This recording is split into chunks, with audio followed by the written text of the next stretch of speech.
Okay, there we go.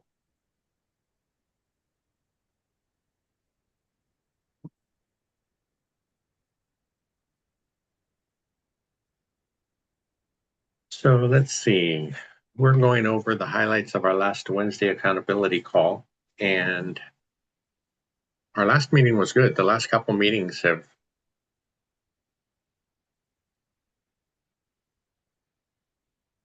had quite a few guests.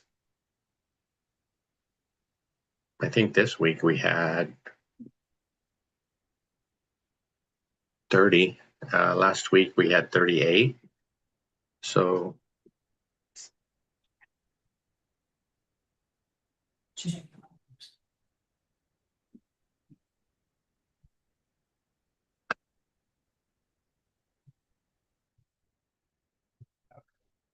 Down.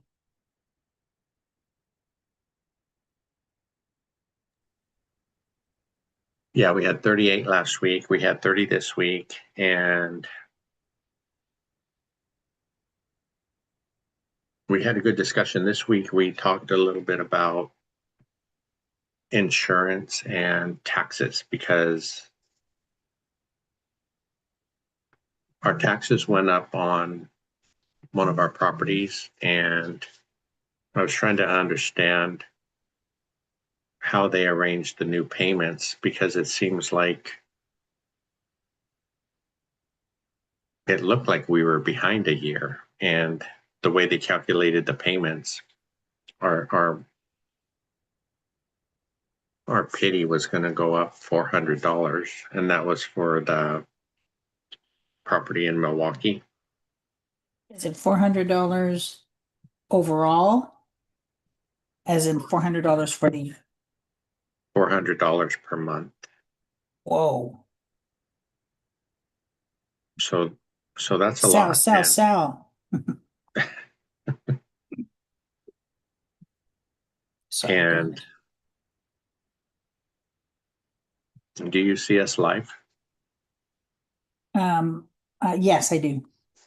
Okay, cool. I don't know why I don't see it. Welcome, Jasik, to one of my favorite persons from, well, my favorite person from New Jersey.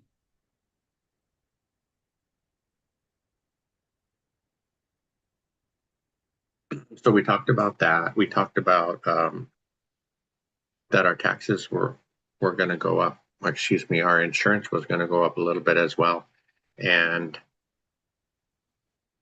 I was able to check in with steadily insurance, and we were able to keep our insurance the same as it was last year. It was going to go up about $400 for the year total for the year, but I think going with steadily helped try to keep things as low as possible. I think when they talk about optimization on a property, that's usually what they consider. Um, when I had raised the question in the school community, and Zuber had mentioned another way to optimize is to maybe do an annual review of your portfolio and see which properties aren't performing, if there are any, and maybe consider if whether or not you need to sell a property because it's not performing.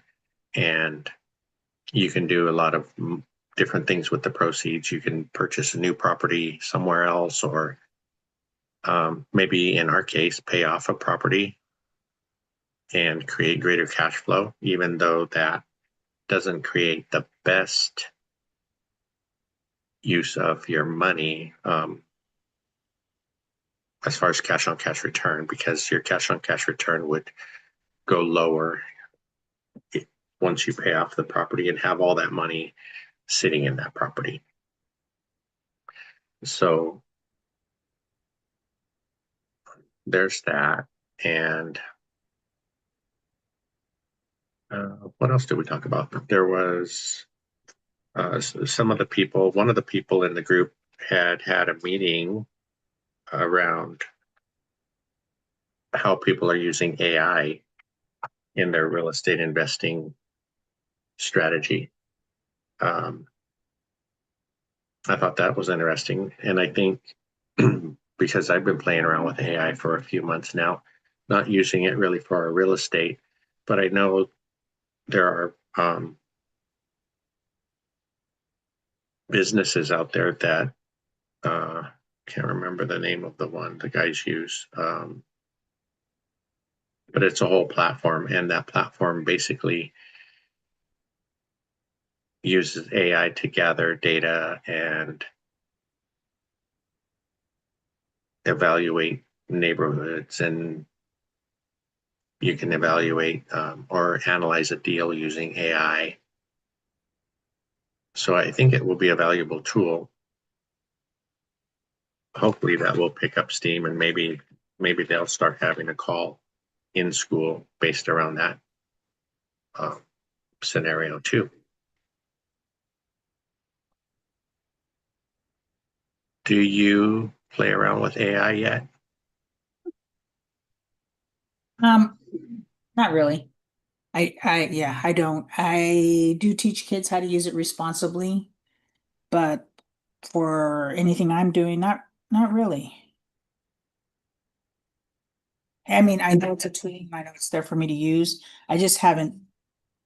I think I'm one of those people that everybody gets so excited about something and it's like the latest rage. So everybody does it. So I just like, okay, I don't need to do it. Why? I'll wait until all the bugs and all the garbage is sifted through before I jump in and start using something. And to me, that's what AI is. It's a new shiny toy for people. So let me use it, let me use it. And even though they probably don't know how to use it responsibly, I know that there was, so I know it was brought up in my class yesterday. One of the kids was talking about AI, and he said that his dad was using AI for something for business, and he reminded his dad that he reminded his dad that AI is just a tool, that you don't take AI for everything that it says, because it's actually learning who you are through your answers and your questions. So it's then making the comments back to you, or the information back to you. It's tailored to you. And that's not necessarily what you want. You want something that's objective. So we talked about that, and his dad never thought about it that way. And so that was nice that he was actually paying attention in class and could share that with his dad. But it's a tool. It's not meant to do the work for you. And it does. It will modify everything to, just like when when you start scrolling and you start clicking on things, and all of a sudden you see all these cat videos. Well, yeah, because it's learning what you like or what you enjoy, not even what you like, but what you're clicking on. And that's what AI does. If you are constantly asking about real estate, and the more different types of questions you ask, it starts knowing how to tailor the answers to you, not necessarily to what's happening in the world. So it's a tool. Yeah, it can do a lot of research for you, and I think there are more and more people on social media are talking about different ways you can modify ChatGPT, right? You can plug in certain things, like you can tell it, I want you to, I don't just want you to agree with everything that I'm asking or saying. I want you to, come back at me with 5 questions before you give any thoughts, things like that. I want you to be more like a sparring partner than a friend. Um, those are some modifications that I've made to mine recently, and the answers have started to change. And it seems like more and more, because I was frustrated in the beginning because it would forget what we were talking about. Uh, Not me and you, but me and ChatGPT. You mean your other girlfriend? Yeah, my girl Jezebel. Um, and so I've been getting better and better responses. And you're right, you have to take everything with a grain of salt, and you can't just take it as Gospel. gospel. Yeah. So being careful that way. But I was chatting with her this morning, and I think the feedback that I was getting was really useful. And I use it mostly to help me expand my ideas. You mentioned something the other day about it making us maybe lazy or complacent, right? And not being able to think for ourselves anymore. But I think you do have to be careful. But Mhm. like in my case, it helps me think things through a little bit better than I could have on my own. It comes up with things that I didn't think about or different scenarios. It keeps asking questions now. When it gives me a response, it will end with a question like, before you make a final decision, here's another thing you might consider. So I've been finding that pretty helpful. That's good. One of the things that we tested in my class was that we did a search on a topic, and we're asking it very basic and then asking it more detailed, a detailed search. And so we got all the information we needed, and we saw how it progressed from basic all the way through. And then we did the same thing with AI. And it was somewhat close, but the process of getting that information. So I asked the kids, which information is going to stick with you longer? The one that you did where you had to go deeper and think for yourself on, well, okay, so if this is happening, then what if this happens? Or if you just ask AI and it throws all this stuff out at you. And so I'm so glad that I see something sticking in their brains.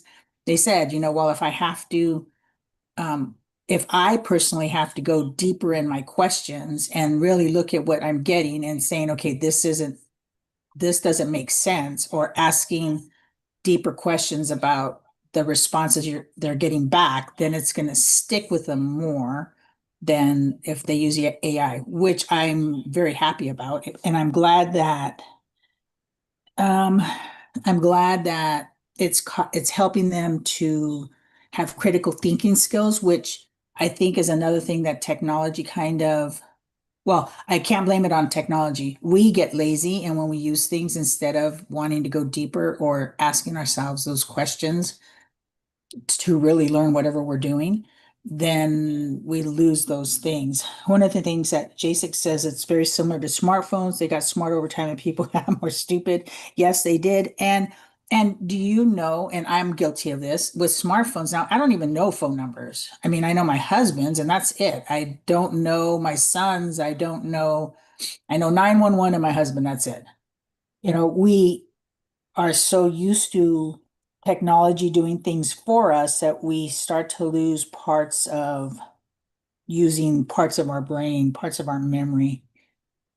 But like I said, it's another tool to be used as long as you use it responsibly and you are able to apply concepts and you're able to back up whatever it is that you're writing, then I think it's good. Yeah, I joke sometimes about, if I leave my phone at home, that I don't have my memory with me. My memory's still pretty good, but I do store a lot of stuff in the phone. Sometimes I'll take a picture of measurements or something on a job, or take a picture of the room at a job so I can, when I get home, I can revisit it when I'm doing an Mhm. estimate or something like that. So it can be pretty useful, but I think It we still is. need to be doing stuff out there that And that's the point. exercises the mind. Yeah, and that's the point. I think people s s made it easier for them not to, because I do that all the time. Somebody will say something and yeah, somebody will say something and I'll just not respond or whatever. Or we'll be looking for something when I'm with the kids, we're looking for something. And if I'm really not interested, you can tell, or even with the kids, you can tell when it's not something that they're going to delve into deeper. So then the next step is, okay, so don't take the first thing that you get. You know, it's a tool. Use it as a tool. Don't use it as your brain. And Jasek says, in my opinion, it's not about the answer when you're learning, but about the research and deeper understanding of the topic. Jasek, were you a teacher in a past life? I still remember the numbers from more than 15 years ago, many of which don't work anymore. I think I remember my childhood phone number, but that's about it too. So that's the only other ones I know. Yeah. I still remember some of my old high school friends' phone numbers. We used to call all the time on Hmm. those rotary phones. Um, let's see, what else did we talk about? Oh, we talked about, when a landlord or rental property owner does a bunch of rehab work and gets the place ready for their next tenant.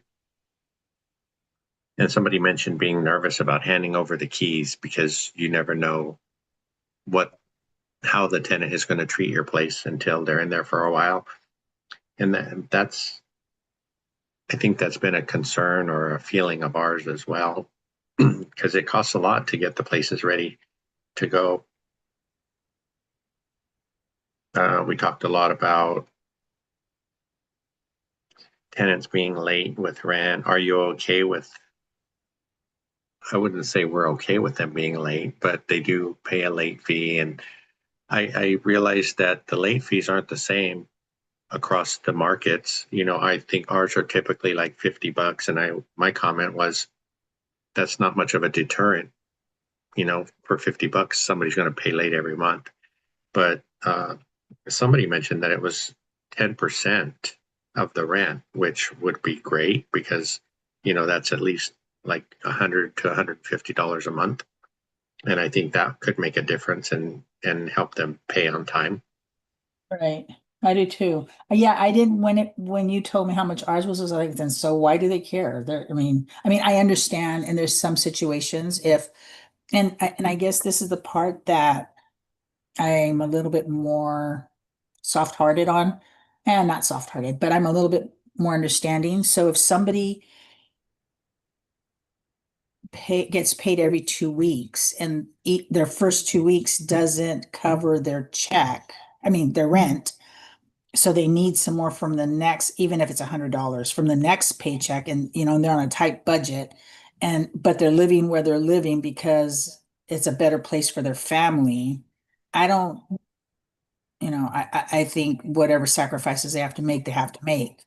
And knowing that they understand that and they're still making the payment up, I think that's admirable to saying, okay, well, instead of that, we're gonna go live in Dump City and have new phones and the latest whatevers. So, I really think it's situation by situation. Not that I would go easier on them, but I would understand. And yeah, I would understand.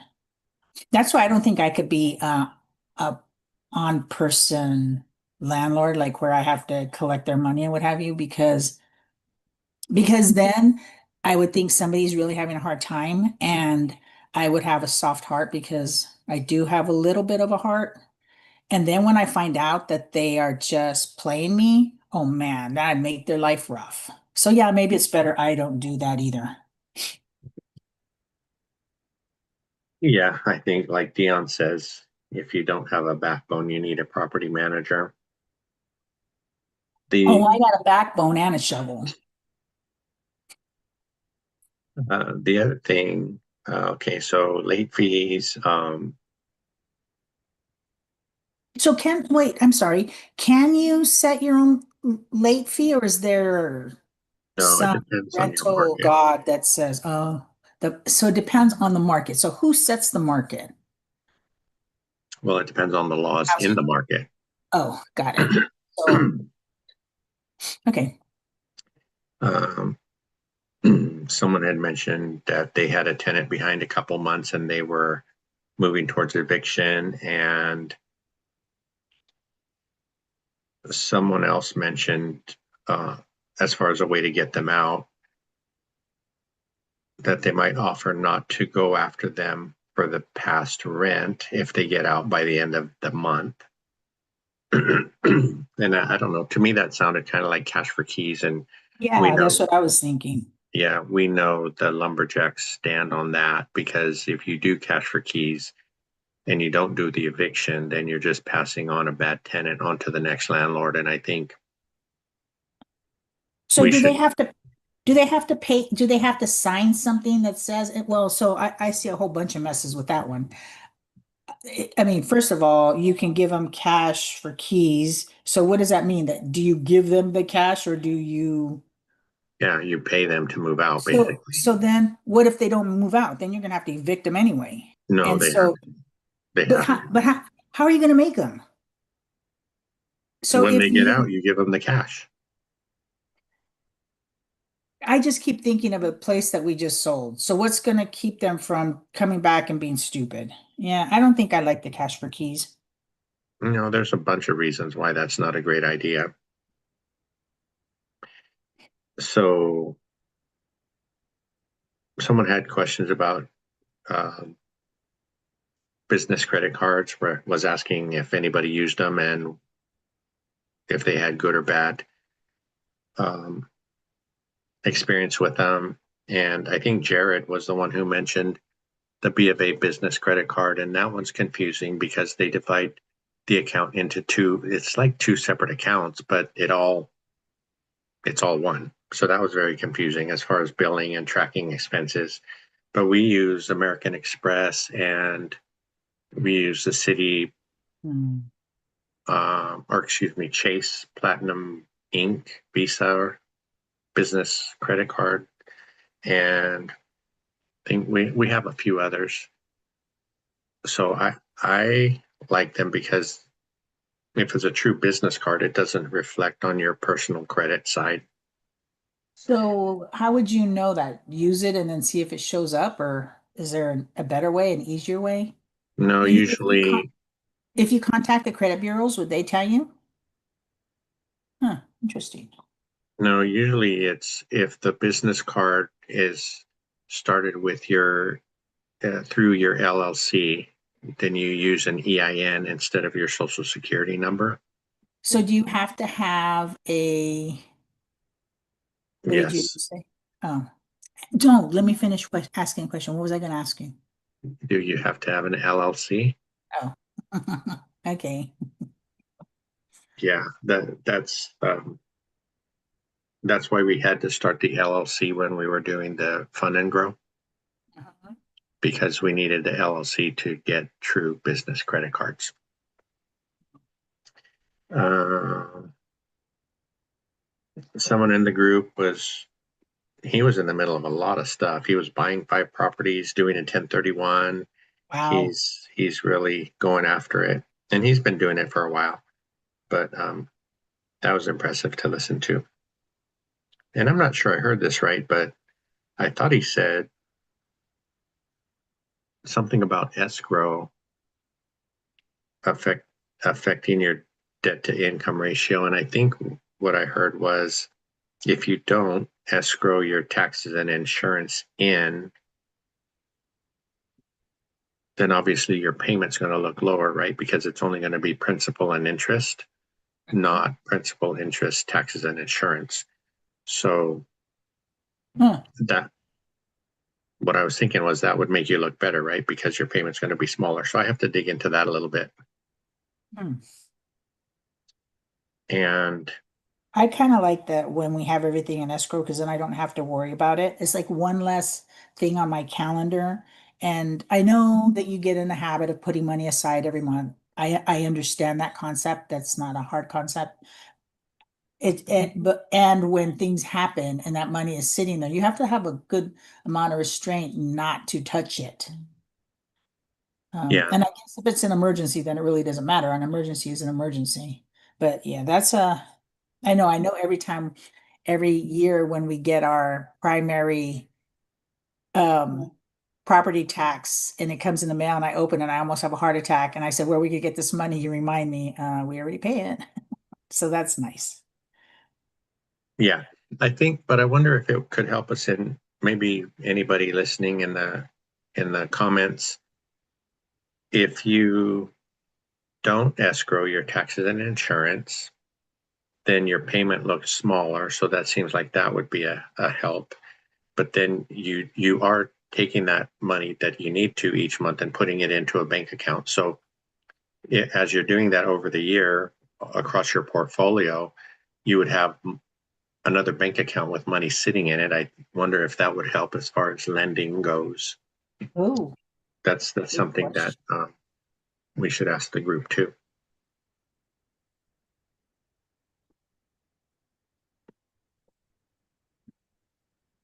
So before we get to the random questions, I was thinking that Well, before we get to the random questions on real estate portion, so how's our stuff doing?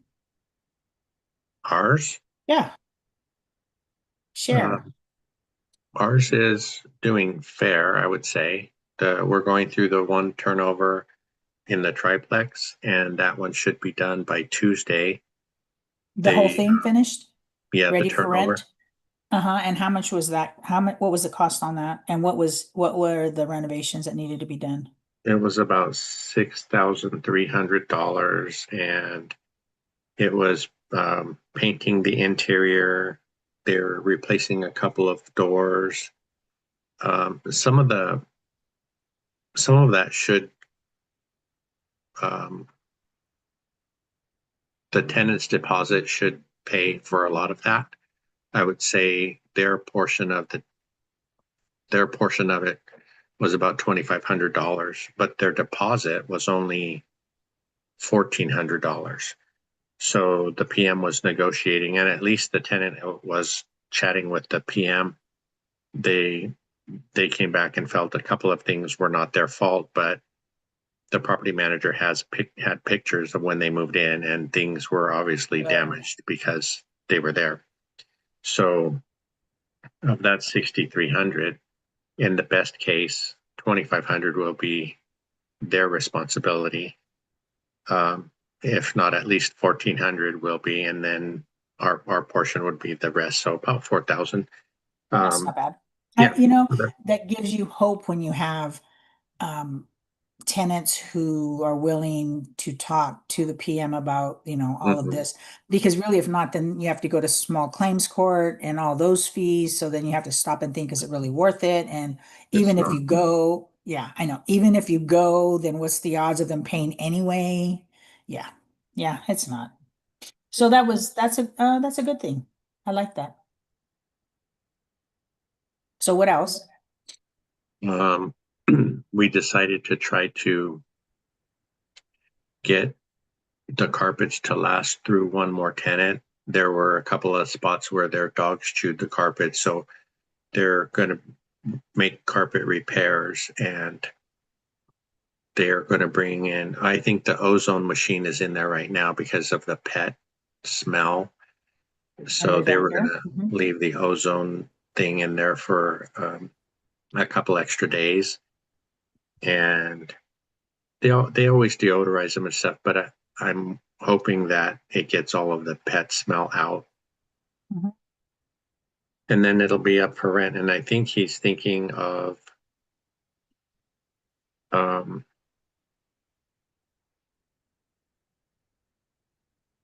raising the rent a little bit. That unit was rented before at 800, and he was thinking he would try it at 925 this time. And then we also have the garage that the last tenant rented, and that was $100 for them to rent the garage. There's one 2-car garage there that's separate from the building. So it'd be nice if somebody could use it and kind of keep it in shape. And So because we have more properties than one. all the rest are doing okay. We do have our tenant in Gary is on a payment plan because when they moved in, they didn't get the utilities put in their names right away, and Uh, the a couple of the bills came to us. So we sent those bills to the property manager and had them add those to their ledger. and then they hadn't paid for February yet. So they put them on a payment plan, and if they miss any of those payments to get them caught up, then we'll evict that tenant. Okay. And the Milwaukee duplex is doing fine. Um, the the three in St. Louis are doing fine. They're scheduled for new leases soon with small rent increases. So that will be great. Hopefully all those tenants stay. But that's it. That's all of them. Good. Do you have any Makes comments to go through before we it move on? it makes it easier for because I have two, well, really technically 3 months, but 2 months of school left, so and no other paychecks. So knowing that they're pretty much all doing better sets my anxiety stress level lower. So that's good. Because if I stress, you stress. True? Because then Yeah. I make you crazier. Well, if I start drinking again, that's maybe not a bad thing. Again, didn't you just have a drink yesterday? No, I mean drinking. Oh, sorry. You mean not drinking because when you put, I don't know if um I don't know if people saw your video, the one where you were redoing our shower, and in the shampoo holder, you actually made it high enough for a beer. Is that what you're talking about? A beer holder, yeah, because I used Yeah, to drink in the shower. yeah, that's true. Really quick, we have wonderful people back to see us. I'm so glad that they're here and sharing. Mr. Jason, Mr. Jacek, uh, I don't know the one starts with an O. Linka? Yeah, Olinka, yeah, Okay, I'm here. Thank you for being here. Let's see, who else? Mr. Kenny, thank you, Kenny. And Jack. Jack says, that he found out something really cool he'd like to share with us, with you guys. I didn't know if he meant us or everybody. And he said, I said, okay. And he said later this week. And oh, he says it's not for the world to know. Sorry, Jack. Mr. Flavio loves our AI channel. Flavio, you met both of us, so we're not AI. And then Jack says, maybe I shouldn't say anything because you always say Frank tells all your personal info. He does.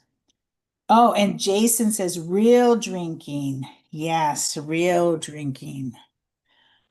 yeah. So, but thank you all for joining us. We appreciate it. Yeah, I thought I should probably mention. I was thinking that this might be our last Saturday doing this, um, just because I need to start concentrating on some other things that I guess have gotten a little bit neglected over the months.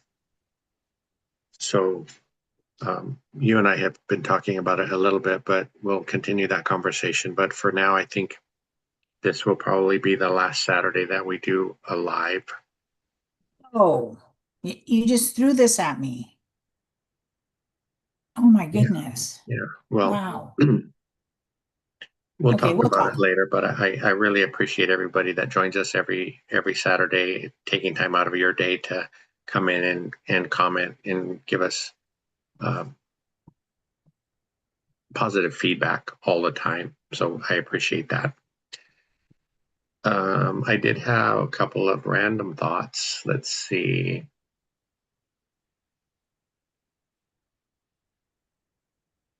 This one is pretty random, but it says, "What does taking care of your spouse in retirement actually mean?"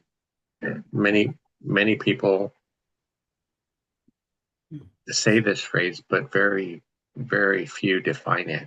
Is it financial security, less stress, freedom from work, the ability to help family, Um, I think for me, it would be financial security as well as, and that would make less stress, right? And then Right. freedom from work. Freedom for you, freedom from work is a benefit for me. So, what does taking care of your spouse mean in retirement? The first place I went right away was um health. Excuse me, health. Being able to,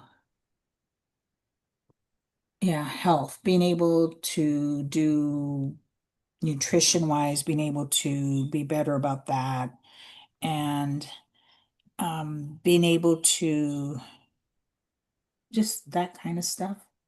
Health more than anything, and then taking off some of the stress of the properties. And then I started thinking about that. Okay, here's my little going down the bunny trail.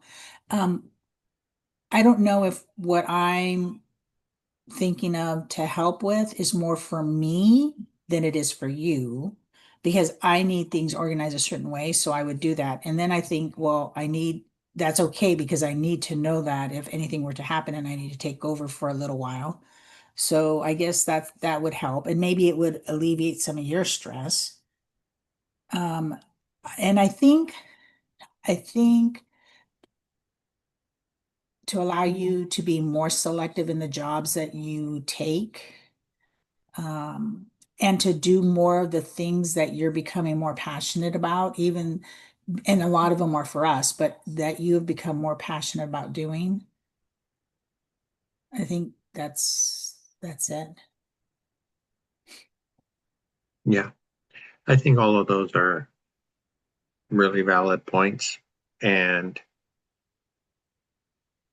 hopefully we'll get there. I think, did Jack eh, send in a comment about that question?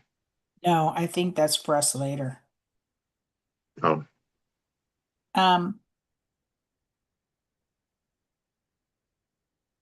Jack said not having to go back to work. That would be that's his and Cynthia's, I believe. Trade Bidder said, what are your thoughts on Gary properties going up in value? I well, I think it's great, but how much are they going up in value? I think that that's something that we've seen a little bit of it, because I think we purchased our place there for 120 and we paid retail because we bought it from a turnkey provider.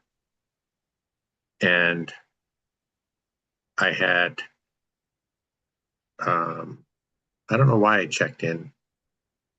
I checked in, when those taxes went up, I checked in with the turnkey provider that we bought it from and was concerned because our cash flow was getting eaten up by the taxes. And he was saying that properties on that same street had recently sold for, I think it was like 126 or something like that.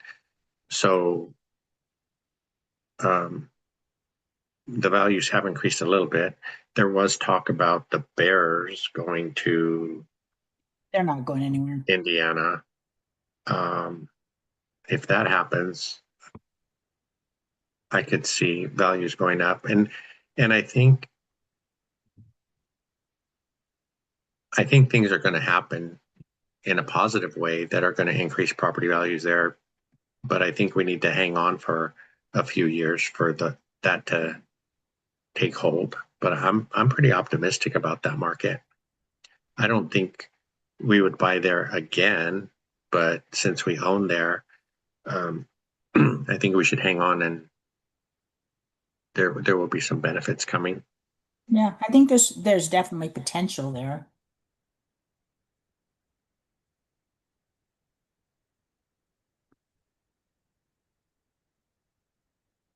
Um,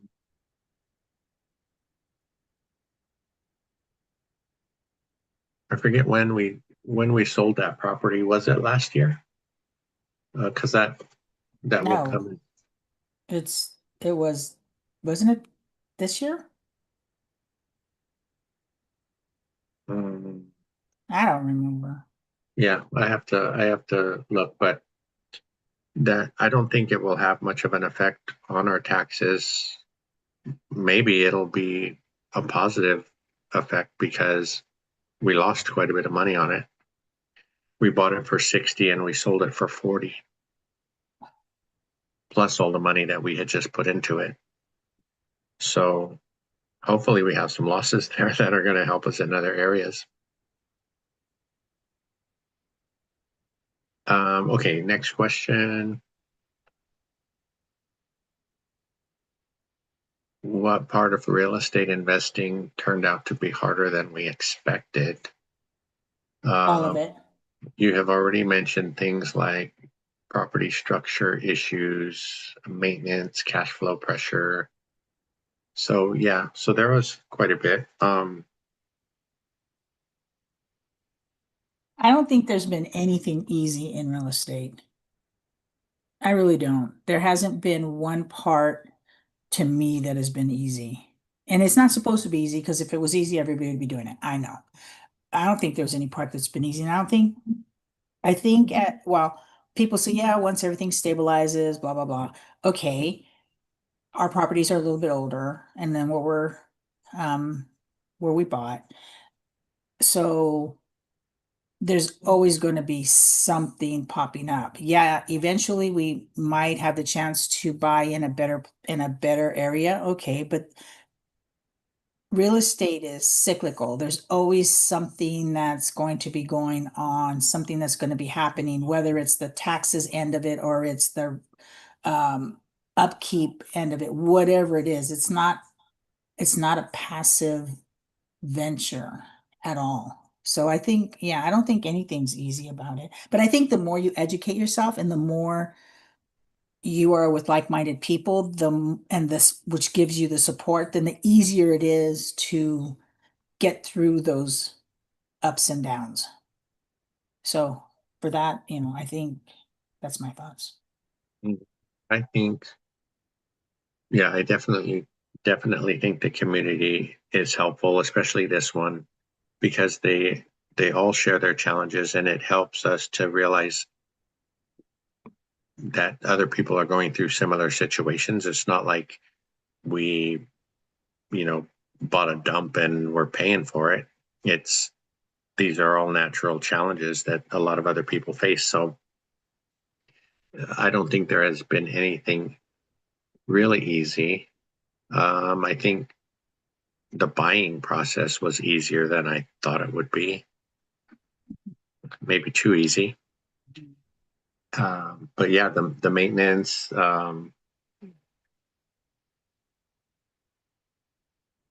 getting things stabilized to where we have consistent cash flow, and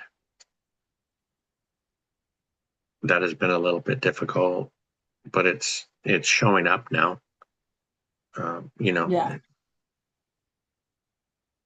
so I'm grateful that we got started, and I don't know if we knew what we know now,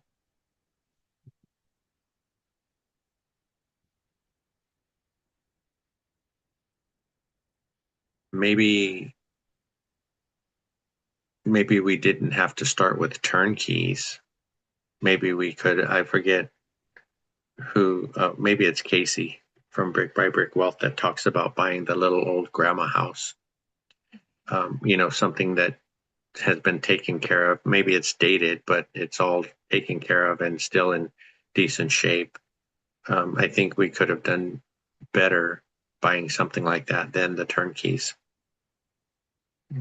So that's something that I would consider if we were starting over again. It's funny because you go down those roads of the what ifs, and I just don't. It's like it's already gone. My, it's like I don't even. What would it be different if we started different? Well, yeah, of course it would be. Yeah, and it doesn't matter because we are where we are. We can only make plans for what we're going to do in the future. We can learn from what we went through Mhm. Yeah. Because even if we would have bought the whatever, if we didn't do turnkeys, we would still be going through the same thing. We'd still be going through the remodeling, we'll still be going through the PMs, we'd still be going, all of that would still be the same. It's just how you purchase the property, to me. Yeah, I don't mean like I regret the way we started. I mean, if somebody asked us, what Right. would we do different now? That's one thing that pops up. I- You would buy differently. I mean, yeah, you would buy, we would buy differently, like we wouldn't go through a turnkey. yeah, Yeah. but it was the way we got in, right? We might not have gotten Right, in if we didn't do exactly. that. Exactly.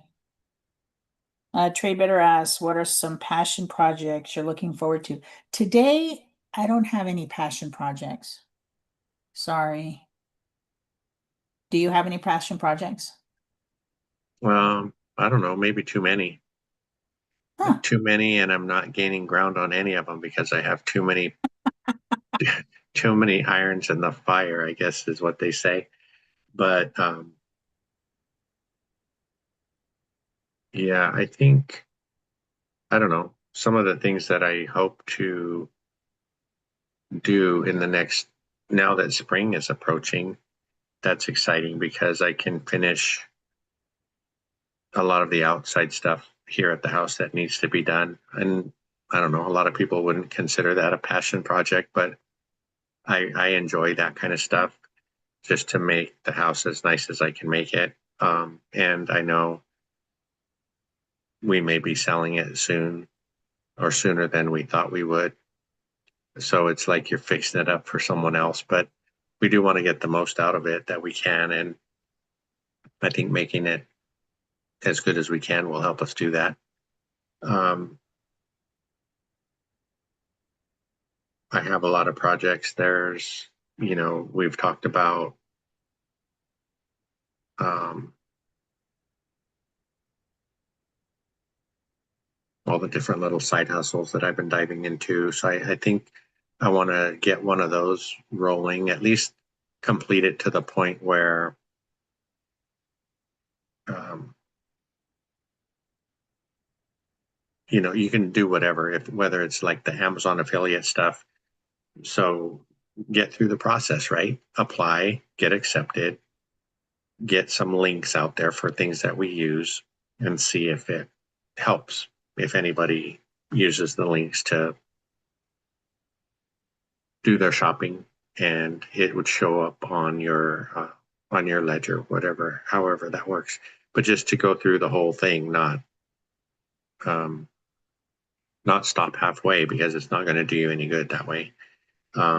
We've talked about, or we are in the process of getting some old guy merchandise out there, and that we've been working on that for a few months with our son, and we're pretty close to having some stuff ready to go up. And once those are up, then that thing is basically complete, right? We can improve on it, we can expand on it, but the basic plan is in place. Things like that. So, was there another question? Oh no, we haven't really done value add Inca because, like we said, we bought the turnkeys, um, and I think it's harder for us to do value add being all of our stuff is out of state. I really like what you're doing with your properties. They're in your local market, and I think that's a great way for you to be adding value to your portfolio. Um, and it doesn't really make sense for me to fly out and do the work myself, which, although that's been a thought, um, because then I have to leave my business here, and that doesn't really make sense. I make more money here. And then we have a pretty good network in St. Louis as far as contractors that can do rehab work. So if we ever did find one that needed a moderate amount of work, I would be confident to work with that person.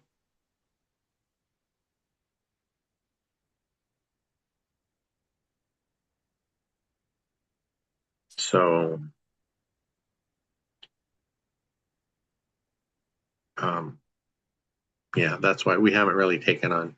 So we've done, interior paint jobs. We've had floors refinished out there. We've had uh, tile resurfaced, um, and the obvious things like new furnaces and new roofs and things like that. So again, in St. Louis, we have contractors that do all that stuff that we've been able to work with, and we've been pretty happy with their work and their prices. Uh,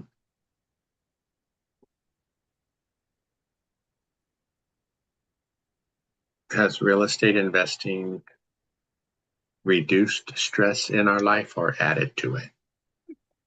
Added. Well, it's not. Well, it's added and it's relieved because it's added because all the stuff that's happening and having to deal with all of that. So that's added, but it's relieved it because you can see where it's going to pay off and you won't have to live on bread and water for retirement. So I guess it's both. Yeah, I think it's pretty much stress for me. It's added stress. It's added stress. Well, yeah, because you're doing everything. Number one, you're doing everything, but don't you see the benefits? Well, there are visions of benefits. I know that it's going to work. It's just waiting for it to work. So it's more patience. It's not my Hmm. strong suit. Hmm. Okay. Thank you for being honest. Um, what does enough actually look like for us? Um, I think it's the same as before. I don't need to take trips. I don't need to go shopping. I don't like to shop to begin with, so that's an easy one. I don't need all those things. I just need enough that we have enough to pay our bills, enough in case we have a medical emergency, and we just can continue to live. I don't need to go to Las Vegas. I don't need to go on a trip to see all our properties. I don't need any of that. That's not even, I don't even need to go to Alaska anymore. I don't need that anymore. I don't even want it anymore. I just want to live comfortably. And to me, comfortably is paying our bills, being, um, knowing there's some money there in case we have a medical emergency, and just taking care of our home and you. And that's all I need. Yeah, I agree. A couple of the comments are like fewer properties, maybe paid off properties. I've been thinking about that a lot because, um, at our point in where we're at in life and on this journey, I think 4 paid off homes could give us what we need and a bit more. So That's pretty awesome. yeah, so that's something to consider.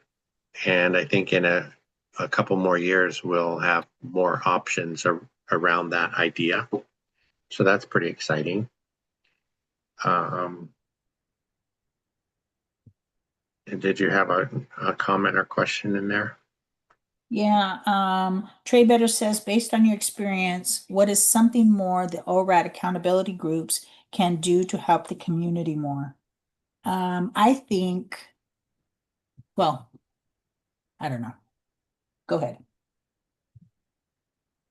I always go back to helping new investors, right? People that don't have a property yet, or people that have one. But that's always been where I kind of leaned. And I don't know, I think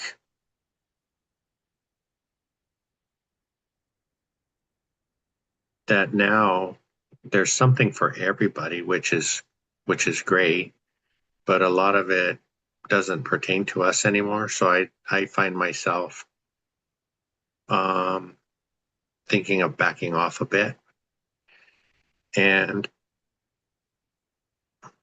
I don't know, trying to find more ways to find those new people because a lot of times they're not um, maybe they're a bit shy, they don't really want to talk, um, they're nervous about I don't know, sounding too new or sounding like they don't know anything or all of that stuff. Those are the kind of people that I've always kind of gravitated towards to want to help. Um, and I understand the community can't just stay there, right? Because you have all the accountability calls. You got, short term, you got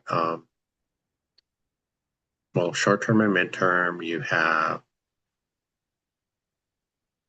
the ladies group, which I think is really special. I think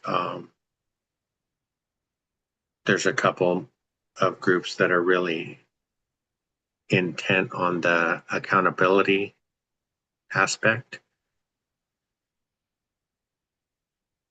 Um, so I think that's it's turning out to be, I think, like Zuber envisioned it and growing. Um, but yeah, for me, it always comes back to helping the person just get started. Well, I think there's so many different layers to this whole journey that, yeah, there's just so many layers. And I'm not um involved enough to really answer that, but I wonder, so let's say you decide to back off of this for whatever reasons. And so how are you going to make sure that you get the support that you're getting from the different groups or the different people? How are you going to continue to get that, whatever it is that they provide for you that you need? Well, I think, well, like the people that are here on the call, I don't have to be, I've been thinking hard about it. I don't think I need to be in the group because we have these connections now, right? Um, it all started with Mikey. Um, but Mikey's here, Harrison's here, um, Yinka is a newer friend, but we're connected now. Mark, um, Jacek. So if I wasn't in the group anymore, I think all those connections would still stay strong, and many of them are knowledgeable enough to help us in a lot of different situations. So I don't think I would feel like I didn't have support anymore. I think that would still be there. So I'm not that part doesn't really concern me. Let's see. What advice would you give someone in their 40s or 50s who feels like they started too late? Um, Starting late is better than not starting at all. yeah, and I guess they wouldn't want to put themselves in a position where they put their finances at risk, right? If they only have so much money or whatever it might be, then, but just like we did, we got started. I always felt like I started things too late. but I'm glad we did get started because now we're, 6 years into it and we're seeing some progress. If we hadn't gotten started, I don't know where we would be really financially. In the future. Things aren't perfect right now, but in the future they'll be better. So, especially in the 40s, I think that's very young, and I have a lot of hope for people that are in their even 50s and younger, right? We're in our 60s, and well, I think you were 25 again this year, but I'm in my Francisco, 60s. don't, this has been a nice conversation. Don't start because it's going to get ugly. Uh, but yeah, the I think just to make sure that they're prepared with enough reserves. Um, that's that's just the biggest thing. Having enough reserves to get you through the stuff that's going to come up. Um, we just talked with Jen about not going too fast. I think she felt like they moved too fast as well, and I think we did too. But once people get excited that they can buy a place, they just take off and buy too much too fast. That would be one thing that I would caution them against. Um, Having a strong reason why they're doing it. I've talked about that a lot. And I think those are the two big things for me, reserves and a why.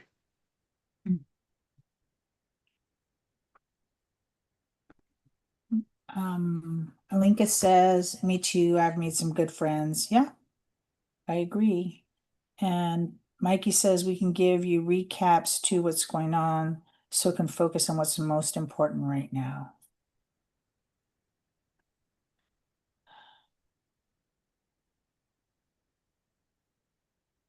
Got anything else for me?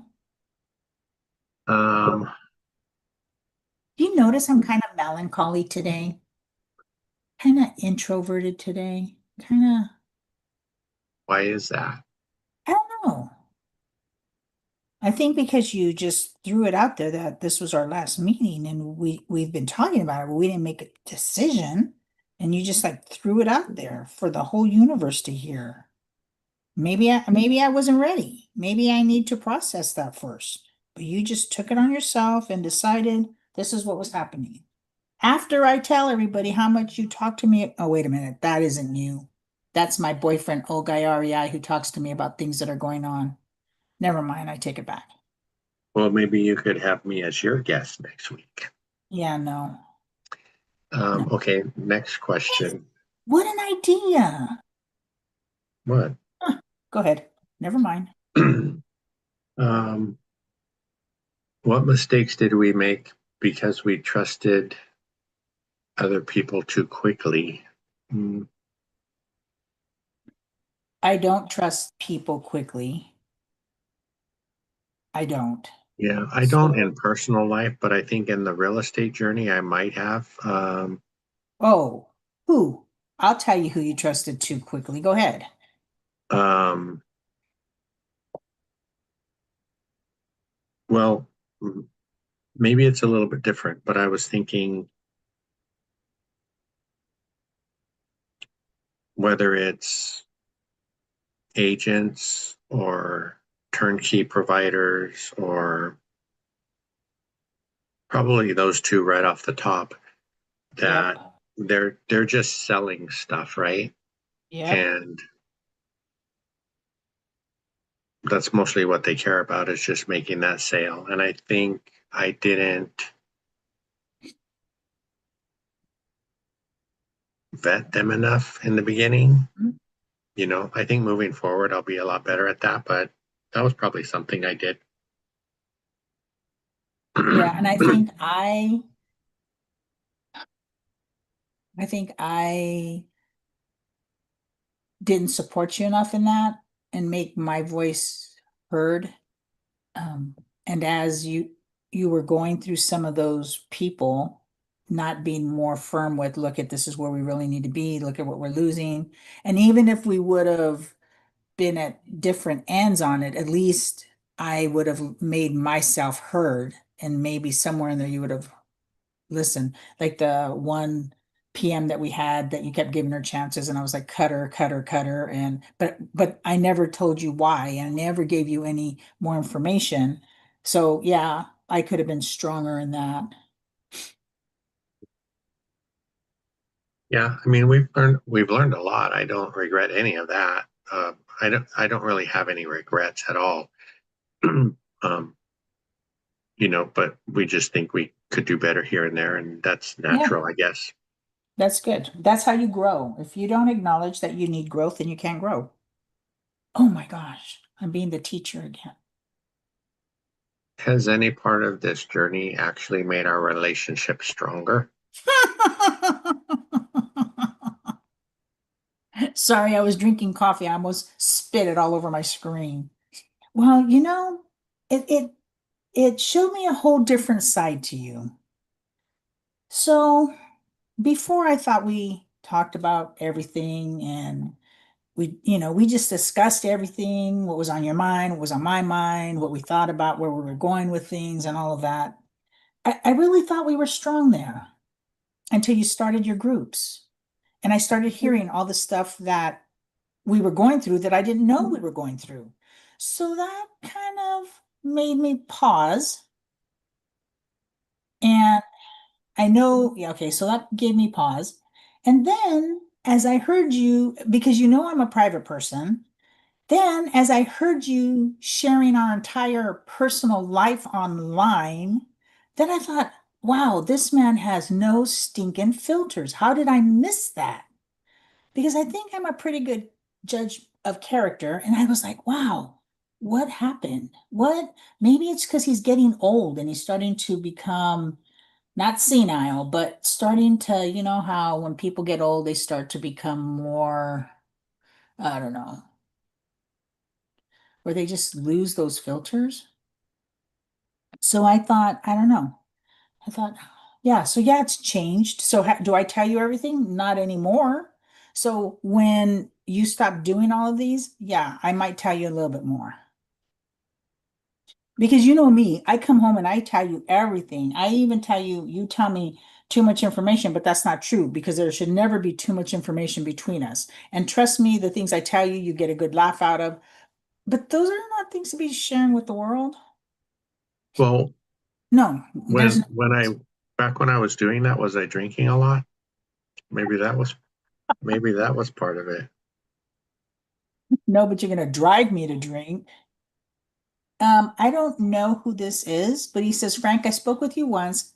I am having one rental. Oh, I have one rental, and in order to make positive cash flow, needs to self-manage like Mart from Hawaii. Just need your comment as accountability and your judgment. I don't know. Spoke with you Uh, once. He I'm has not one sure. I'm not sure who that is either, but to make positive cash flow, needs to self-manage like Mark from Hawaii. Where is your property? And I'm sorry, I don't know 1971 who you are. Where's your property? And are you in Hawaii? I think you are. And it says, just need your comment as accountability and your judgment. Are you talking about that's what you get from his Wednesday groups or from here? I was Oh, gonna. he's in Seattle. He's in Seattle. Okay, I just put our email address in there. I'd love to connect with you if you don't mind. Um, Reaching out via email and we can chat more. And I'm like I always say, if oh no email,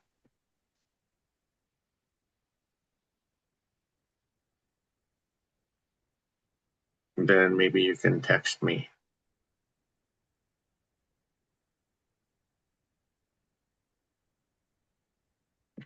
Yeah, text me and if I can't help, I know somebody in the group most likely can. So that would be great to talk a little bit more if you like. I love you, right? Look at all you put, just put your number out there for the whole world to know. Oh my Yep. goodness. Yep. Nope. I Everybody can guess, have my number. that's one of those things that I think I'm a little bit more, and like I was saying, things that make me crazy about you. I mean, other than your beautiful eyes, but yeah, your sense of security, your personal stuff, you just throw out there into the wind, like whoever catches it. And yeah, that is another thing. Well, I can always just not answer the call. And the odds of that happening are, Well, if I don't recognize the number, I might not answer. Like, okay, the key word there was might. um, Oh my gosh. yeah, thank you. I appreciate that. And I look forward to speaking with you. So let's go back to these questions. If real estate work, if real estate stopped working for us tomorrow, what would we do next? Okay, which organs are they that reproduce themselves, regenerate? Because I would start selling some of those yours because I'm not going under anybody's knife. So is it I think kidney? What is it? Which are the organs that I regenerate? don't know. I don't think any of them really do. It's just something that you hear on social media. Um, I think blood is pretty popular right now. Oh People are yeah, donating yeah, blood. that's true. Frank will steer you right. Yes, he will. 1971. He will give you excellent information, and he doesn't think he knows as much, but he does. And if not, then he knows who to guide you towards to get more information. But absolutely reach out to him.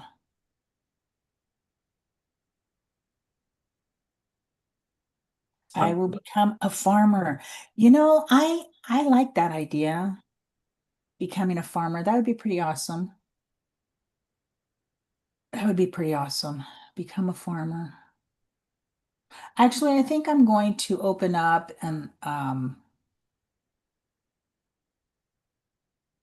a puppy farm so people can come and not a shelter, a puppy farm, old dog farm. So people can come out there and hang out with the dogs and not have to worry about them, but they can get their fix and then they can go home. So then I know the dogs are getting taken care of. But then I need to make some money. So we'll have to do it as a nonprofit because I need to get some money because somebody has to go out there and clean up that poop because I'm not doing poop service. But they could come, get their fix, and then go home, and then that would be good. I think I think Dennis in the group has a business that's a pooper scooper business. Hey, we can So connect. yeah, you have to connect. Really? A pooper scooper business? Seriously? Wow. Yeah, I forget the name of it, but yeah, he and his family were doing that. I think they still are. Huh. So the next question is, when we first started investing, what did we believe would happen in 5 years, and how close is reality to that expectation? Oh, Did you think 5 years in advance when we first started? What no, I didn't. I just was going one day at a time. Well, because we didn't start the same way. I mean, we started the same way, we didn't. So really, to me, when we started was when we started with Ashley Hamilton, when we started together. And I saw that this was going to work for, like, we were going to stay with this, like, okay, I don't want you to get your feelings hurt. Maybe 2 months, and then something else would pop up and we go that direction. So I didn't think this was going to be something that was going to stick around for a while. I knew it could work, but I just didn't think we would stick with it for a while. I thought we would let it go for a little bit and then come back to it again. So not that we would give up on it altogether, but come back to it again. Um, but with the way situations happened, we were able to stick with it because there was a lot of things going on in life. So yeah. Yeah, I think, well, you don't have to worry about hurting my feelings. I don't really have any. But That's the not true. um yeah, for me, I thought we'd be retired in 5 years, honestly. Really? Wow. Huh. Well, yeah, until Dion burst my bubble. I still have to get him back for that one. Well, But I didn't think I would be retiring now. I think also that if the school wasn't closing, that I probably would have talked you into another year. Yeah, just financially due to finances. That's the only reason. But yeah. yeah, I don't think but like you say, I mean, we always find a way, right? And I think I would Yeah. rather find a way with you retired than have you go another year. Because I even with you working part time this year, I'm not really part-time. Let's be serious. well, you're pretty part time. I mean, there have been a couple days where you've had to go in and put in Okay, extra, but but part-time means you work part-time. I'm teaching part-time, but my kids are doing full-time work, which means really I'm doing full-time work. I'm just not physically right there. in half the time. Yeah. So go ahead. I'm sorry. Yeah. So you thought we would be done and Well, sipping that was Mai my Tais on fantasy. the Yeah, on the deck? that was my fantasy anyway. Um, Okay, I thought we would be sitting on the deck, having a drink. The night would come. Well, the sun would set. It would be beautiful out there. I would be beating you at cards. We would sit back as the sun went down and started to get dark, and we would get out the night vision binoculars and see what is around our yard at night that is making so much stinking noise. That's what I thought we would be doing. Not what I was thinking. Let's see here. What part of real estate investing do people almost never talk about, but really should? All of it. There's Well, more to real estate than people talk about. There is because depending on where you are in the process, I'm sorry, let me say that again. Wherever you are in the process will depend on what it is that you're talking about. So you don't necessarily talk about all of the little things that happened at the beginning. You would more likely talk about, okay, the HVAC went out, I had to do blah, blah, blah, blah, blah. So I think, yeah. Does that make sense? You usually talk about the things of what thing, talk about things that are happening in the present. And you go over the things that are in the past, but not in detail, because a lot of things that happened with us we didn't hear before, which now that you ask people, they're like, oh yeah, that happens. It's like, thank you. Thank you for letting me know. yeah, I think you're right. I think we talk about what's broken at the moment, right? But Uh-huh. I think you were listening when Jen and Kenny and I were talking about not wanting to scare people away from investing, but wanting to Uh-huh. share the bad and the ugly because Uh-huh. that's I But it's think honest.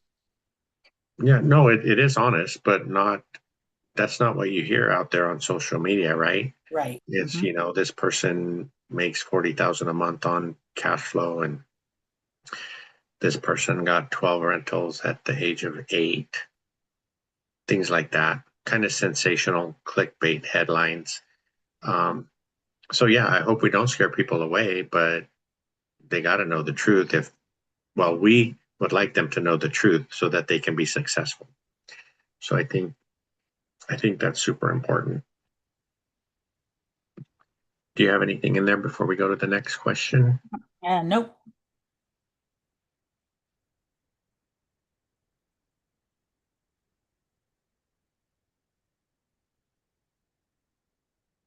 Um, let's see.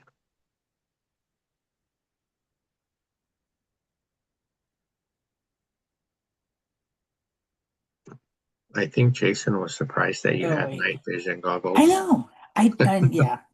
Onika says they don't talk about how hard it is and only talk, I flip this and make 20K and no money down. Exactly.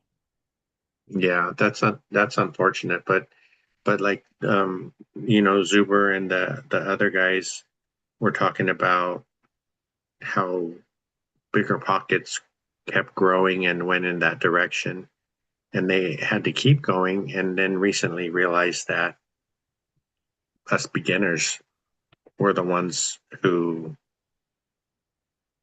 I guess, got them started too, right? And then they just became this big marketing machine and had to keep building and building in that direction.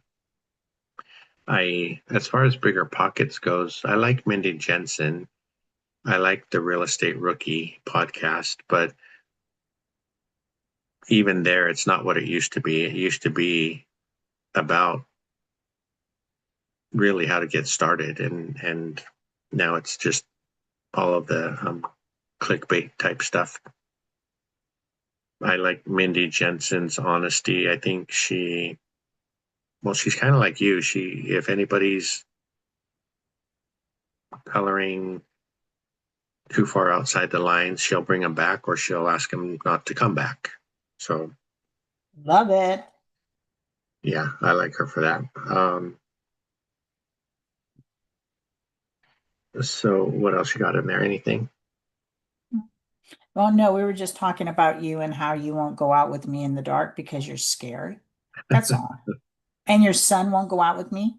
So then I thought I would go climb up on top of the roof because then nothing can get you really. And then look, but then you guys, you can't go up on the ladder. You're going to break your neck. Oh, yeah. Yeah. Um, Looking back, did we underestimate the time commitment or the financial commitment more? Both. Both. Well, I think the time commitment on us investing or the time commitment that you've put into all of this other stuff. Or are you considering that all time, all real estate stuff? I would consider it a real estate question. Really? I think the financial commitment for me more, just Mhm. because we thought we had enough reserves and we didn't. Mhm. And I've heard quite a few, excuse me, other people talking about how they're feeding their portfolios from their W-2 income. And that's not what it's supposed to be, right? It's supposed to be Right. helping you, um, being extra on top of your W-2 income. And I guess we've learned in the beginning that I guess we've learned the reality, which hasn't been horrible, but it's not what I expected. Right.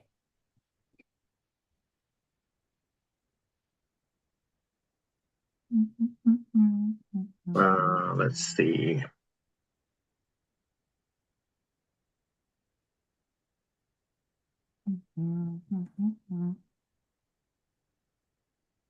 Flavio, are you still here? If you are, how's the remodel doing on that last house?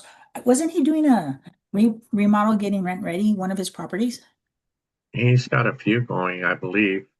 He And kept how it. crazy does that make you, Flavio, doing so many at once? Because you do the whole thing. Because, you know, if you're working on all of them at once, then it's going to take that much longer to get them ready. But if you, yeah, how are you doing that?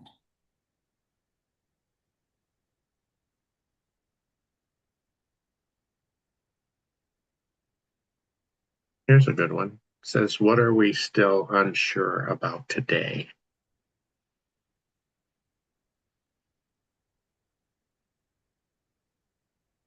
I don't know, you tell me.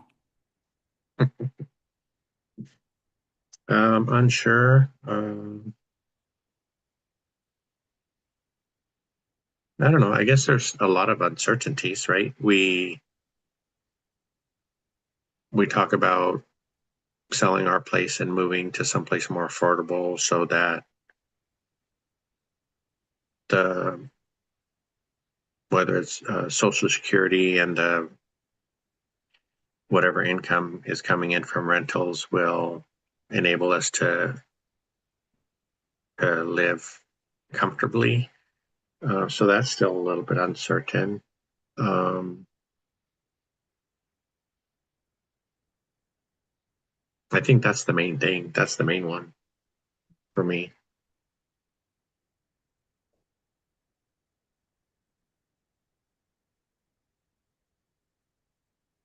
So Flavio, is this a new renovation or is this just after somebody moved out?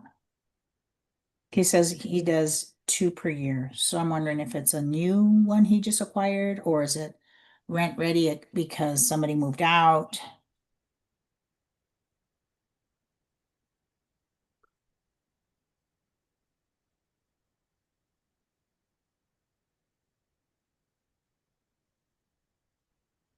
Mm.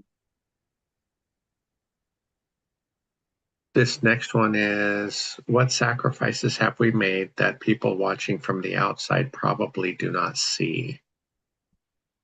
Well, you said earlier that I shared everything, so they should know everything. They do. Sacrifices. Mm,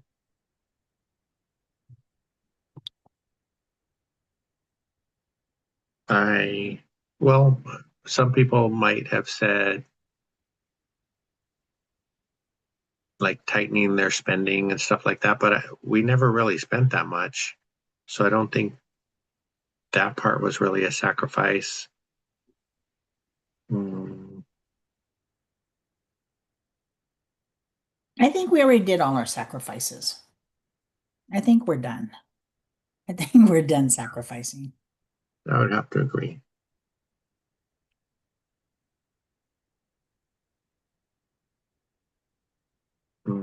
Let's see. I think we're pretty much done with Uh, questions. Grumpy said he's been clearing out his daughter's fire restoration all morning. So your daughter's Yeah, there house, was a fire at his daughter's house.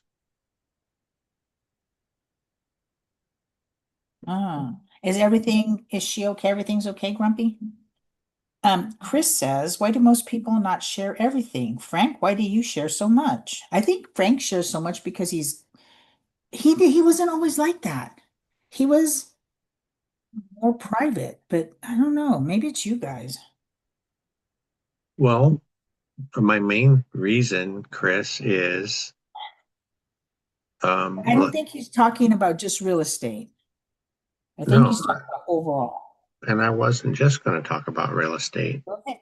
Go ahead, darling. I was going to say that, and I've said many times that if you don't give all the information and you're looking for help, how can somebody help you?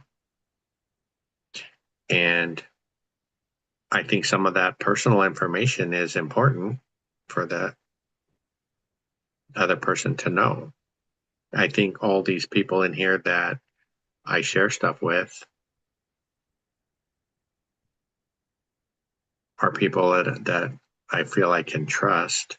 We again, we were having a conversation a few minutes ago about this space being safe. We haven't run across anybody in the community that judged us or insulted us or anything like that. So that's why I think that's the main reason that I share what I share, because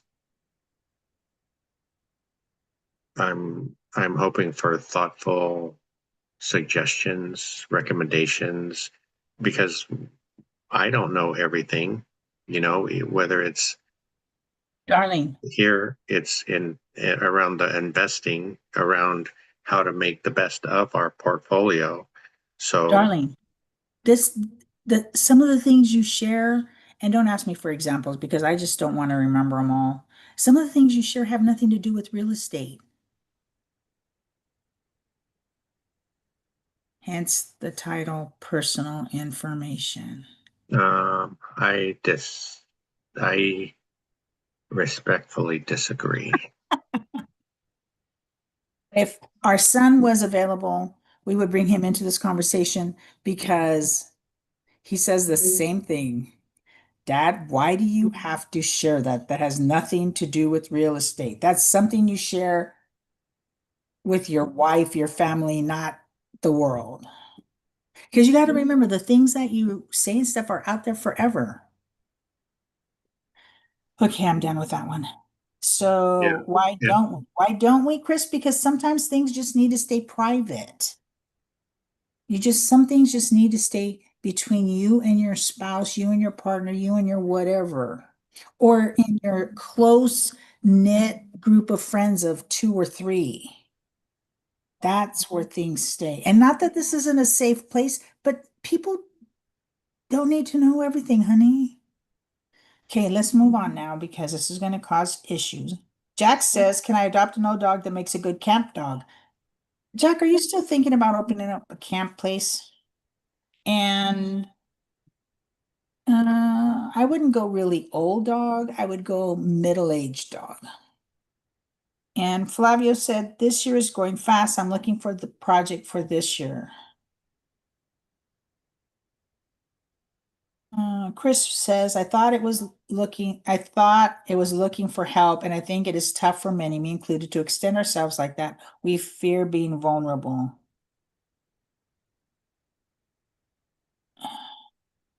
Grumpy, he's genuine. Leave him alone. Oh, give me a break. Thank you for the support, Jim. I appreciate it. Yeah. Um, He just wants to hear if we're going to get in an argument. That's all he wants to know. yeah. Crazy guy. Well, I think we probably kept these folks long enough. Do you have any closing thoughts? I think you need to let them know if this is the last one or not, so that they know whether to show up or not. Because if not, your phone's going to be ringing off the hook. Oh yeah. Yeah, this will be our last Saturday. Like I was saying earlier, I need to start concentrating on some of the stuff that has fallen by the wayside. And although I do enjoy it, but I can't let that stuff go much longer. So I need to get on it. I need to concentrate a lot more on business, my regular business, and taking care of stuff around the house, especially if we're gonna sell it. We'll see what happens, but we need that to be in the best shape it can be to put it up for sale too. So that's what I'm thinking about. Um, Okay. but yeah, it's been really special. I again, I appreciate you filling in when Mikey had to make changes in his Bailed? When schedule, no, no, no. which Let's call it what it is. When Mikey bailed on you. no, he didn't bail on you. Yeah, he did. He well, you didn't have to step in either. So What? I think Wait a minute, but I was being a good, supportive wife. And I said, honey, for you, I will do this for you. well, like I said, I appreciate it. So we'll see what happens. Hopefully in the future we'll have some time to jump on. Hopefully I'll learn how to schedule these things so that people will have a little bit of notice, and if they want to jump on, they'll be able to know that we're coming. So um,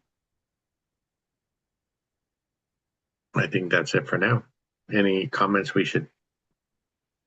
No, a lot of good support, and we will miss you. I will miss you because I don't get on the Wednesday calls, but I'll keep listening and I'll keep listening. I don't like, oops, I don't like to jump on those because there's more, um, how should I say this diplomatically? Yeah, let's just put it this way. It's better I don't jump in on those. And I will keep my ears open and ask Frank how you guys are doing and know that I will keep making notes for him to ask people if I don't hear your voice. Continue to show up for the Wednesdays, get the support that you need, and don't tell anyone, but yeah, I guess I did kind of like this a little bit. I knew you did.